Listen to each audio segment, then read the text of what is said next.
Hi, this is Nicole Bergeron, and today we'll be talking about missing Booster Club funds for Module 16 case study for EDL 854. A little bit of background knowledge first. This is taking place at George Washington Middle School, which is in the older part of the city. In the last 10 years, there's been changes in student population and the socioeconomic levels for the families. They still have a very active PTA and Booster Club. Mr. Stevens is the principal. Miss Bowman is a parent volunteer. Lucy Bowman is her daughter, and she was just chosen as an all-state cheerleader and asked to participate in a parade in New York City. And this is after the Monday night basketball game, which is the last home game of the season. Category 1, problem identification and analysis. What do you know? The community has had economic hardships, but the school continues to have an active PTA. Prior to Monday's game, the principal had a conversation with a parent requesting funds from the PTA, and the parent was not happy with the outcome of the conversation. Parent volunteers primarily handle money during school events, and $50 was missing, and the principal knows that Mr. Dumas said he paid his entrance fee with a $50 bill. What do you need to know? Who were the parent volunteers working during the game? Who counted the money that Mrs. Bowman handed Mr. Stevens at the end of the night? How did 10 tickets get torn? Why were the torn tickets discarded? Where is the $50 bill that Mr. Dumas said he paid with? What's our problem? Mr. Stevens cannot get the total of the tickets plus the torn ones to balance. They are $50 short, and he can't find the $50 bill that Mr. Dumas paid with. Category 2, proposed plan of action. Proposed plan of action. So step 1, obtain a list of parent volunteers who were responsible for handling money during the basketball game. A list of names gives the administration and help with narrowing down who the possible suspects are. Step 2, interview the people who handled funds during the game, along with Mr. Dumas. Ask Mr. Dumas, who did you pay? Who did you hand your $50 bill to? Interviewing allows administration to ask the questions about how the money was handled. 2 key pieces of information that are needed. What happened to the torn tickets and the $50 bill that Mr. Dumas used to pay his entrance fee. Ms. Bowman and Mr. Dumas will provide great insight to this. Step 3, gather all the evidence. All the information needs to be compared and assessed for similarities and differences. Step 4, end the investigation and assess all information obtained.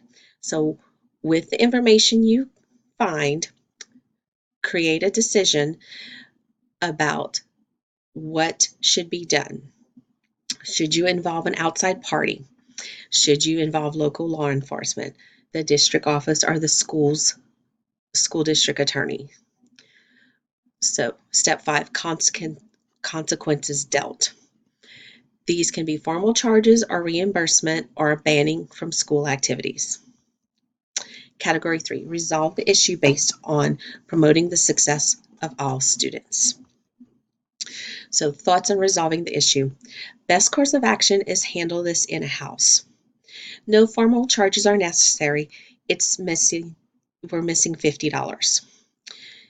There's no need to involve law enforcement or the school district administration or even the attorney for the school district because it's such a small amount of money.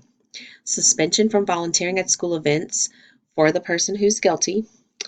The guilty party should return the $50. With your parent volunteers, you need to review how to handle money, what are all the procedures, and we need to focus on what to do with torn tickets and if we have bills that are larger than $20.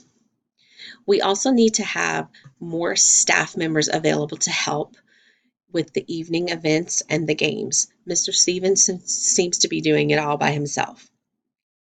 And I believe that Mrs. Bowman is the perpetrator. She is having financial difficulties and she needs to send her daughter on a trip, and the family's strapped. And if we would involve law enforcement, that would cause court costs and cause more financial strain for the family, and it's not beneficial. So just handling it in-house and very discreet would be the best course of action. Category 4, debrief. So our debrief, the all-state cheering trip to New York. So provide the parent with fundraising ideas. Mr. Stevens told her no when Miss Bowen asked for the money for the trip. Mr. Stevens said no right off the bat, which he was right. You should not use PTA money to benefit just one student. But he could give Mrs. Bowman some ideas of how to help fundraise to get the money for her daughter. Maybe they could contact a local business that would sponsor Lucy or sponsor the cost of the trip. Maybe have a raffle to raise funds for the trip. The torn tickets. Procedures need to be in place to deal with torn tickets at the school and on the district level. What do we do when we have torn tickets? Tickets can be torn or lost easily. And if there's no procedures in place, this can lead to more missing money in the future. Revisit procedures. So with our parent volunteers, there's a great number at this school. We need to continue to have parent involvement, but what we need to do is also review our money handling procedures. So this needs to be reviewed with the parent volunteers, and then we also need to have more staff available to help with school events. Maybe Mr. Stevens can come up with an incentive plan for staff members or require a certain number of staff members to work at each school event. It would be time consuming, but it would also help with accountability. Category 5, reflect. As an administrator, you must view the whole picture while continuously trying to improve your students' learning environment. Mr. Stevens looked at the whole picture. He saw what the community was like. He was very involved with his students and the families, and he knew what was going on, but he appreciated having all the parents who volunteered and the parents having invested interest in their child's education. Believe in educational opportunities for all students through school funds. So again, Mr. Stevens knew there was PTA money, but he knew that PTA money had to be used for all the students, not just one in particular. So that's why he told Ms. Bowen no. And he was trying to find a way to do what was best. Promote student and parent involvement. Again, every administrator needs to do this. This is how you create good parent engagement, and the parents are then involved in the whole learning process for the student. So he did this, and there was a very trusting environment there at George Washington Middle School. So I believe Mr. Stevens was doing the best that he could with the resources he had available to him. He needed more staff support, but he was relying a lot on his parent volunteers, which is good, but he also needs more staff to help him out for accountability reasons. So component 1, effective and efficient management. Again, parent involvement in school athletics and events. So the administrators must bring school and families together to increase student engagement. When you have the open line of communication and support, you will have great student engagement. Parent involvement encourages more parent interaction in the student learning process. Okay, providing resources so the PTA funds are used for all students and not just individual students. As an administrator, you need to be fiscally responsible. And Mr. Stevens was doing that. PTA funds were to be used for all of the students, not just one in particular. And you can use your PTA funds to update and maintain your school's physical and learning environment, not just to send one person to New York City. Analyze funds obtained from the school athletic events. So the administrator should know the inventory of the concessions and the tickets prior to the game. Have an inventory system, procedures in place, reconcile the funds after the event to find errors, and deposit funds same night and organize security. Mr. Stevens did all these things. He had pre-numbered tickets for ticket sales. He reconciled the funds immediately and found the error, and he had a procedure in place to have security take him to deposit the funds. He did all these things. He was very effective and efficient in his management, minus the fact that he needed more staff to help him. Component 2, social learning for every student. So an administrator should promote student success for the whole student body. As an administrator, share student success with everyone and celebrate student success to motivate others. Mr. Stevens did that. When Lucy Bowman was chosen as an all-state cheerleader, he announced it to the school. He celebrated it. He even talked about how she was chosen to go on this special trip to New York. He is very positive, showing everyone you can do anything you set your mind to. Provide school athletics. School athletics provide multiple opportunities for students to be involved outside of academics and learn valuable life lessons.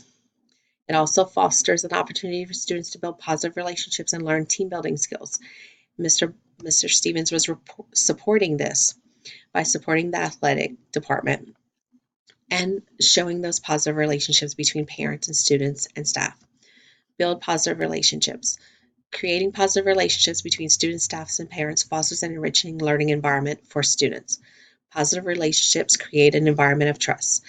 I believe Mr. Stevens did this at George Washington Middle School.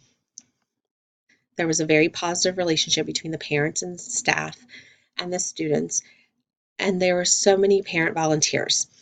This shows that there was a good environment of trust and students had an enriching place to learn. And everyone worked together. So this little hiccup with money could easily be solved in-house and not made a big deal of. Component 3, promote student academic learning. So academic learning of students. Provide before, during, and after school programs. An administrator providing programs to help students before, during, and after school with tutoring or completing homework can benefit student performance. Mr. Stevens had the Reading Buddies program, where parent volunteers, even though they were working hard and they were in economic hardships, were coming to school in the middle of the day volunteering to help with the Reading Buddies program. That is great. That shows that the parents are really involved in the education of their children. Value staff members and their time. Administrators should always be considerate of staff members and remember that they have personal lives. Using parent volunteers frees up staff members' time. Mr. Stevens did that. He did not require his staff to work for after-school events. He relied completely on his parent volunteers, which is good, and he was very considerate to his staff. But again, that deals with accountability. If he had more staff supporting him, there might not have been a mishandling of money. And the last thing, build relationships with staff members. Administrators should have positive working relationships with staff. When teachers and administrators have positive relationships, students have an enriching learning environment. I believe Mr. Stevens did do all this, and he created such an enriching learning environment at George Washington Middle School. And I think if he continued to have those positive relationships, he could get staff members to help him so he would not be alone to take care of these events in the evenings for sporting events or school activities. He could have support. He has enough trust and he's built enough positive relationships with the parents and the staff that he can do this. This was a very interesting case study. $50 missing is not a big thing, but I understand why there would be issues with it. But it's something that could have been just a miscommunication or something that was just simply mishandled. So I think there's enough trust and a good positive relationship with that community, that school community, that there could be a lot of dialogue and there could be a solution found without having to involve outside sources. So I really enjoyed reading through this and doing this. So my references were Module 16 case study and our book, School Money Matters. And that's my presentation. Thank you.